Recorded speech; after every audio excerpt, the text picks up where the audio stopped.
What's going on, everybody, and thanks for clicking on the video. Quickly, before we get into whatever player you clicked on, these are going to be quick 2 to 3 minute breakdowns on whatever player you need for fantasy football. So if you're late into your research and you don't have a million hours to spend, this is the video for you. So stay tuned, click the playlist below for other players' breakdowns. Thanks for watching, enjoy the video.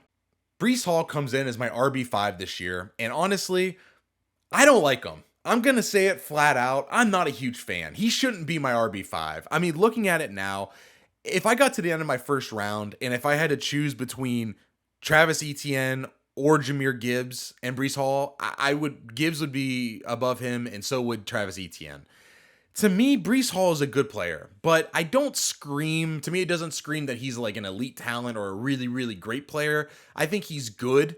I could be missing on this one. And I know everyone's going to call me an idiot. Everyone's going to say, Michael or Tank Sports, you're so stupid. You don't know what you're talking about. And this is going to get a million dislikes. But a guy who had 76 receptions last year, which is not going to happen again. I'll bet my channel on that. That will not even be close next year. And that was a pure, Zach Wilson sucks play. We have to dump it down a million times.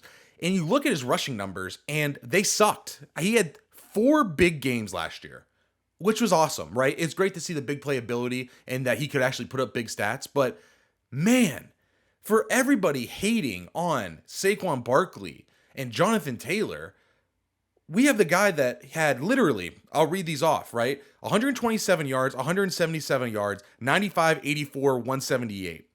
Outside of those games, he only had one game with over 50 rushing yards outside of that. So he had games like 9 rushing yards, 56, 39, 17, 28, 23, 25, 16, 40, 12. I'm taking that guy in the first round. To me, banking on this Breece Hall renaissance with Aaron Rodgers, who's a 40-year-old quarterback with a torn Achilles, who hasn't played football in 2 years, I'm good, man. I'll pass on this whole Jets situation. Same thing with Garrett Wilson, which we'll talk about in a later video, but look, I'm passing on it. Take Breece Hall if you want. It ain't going to be for me.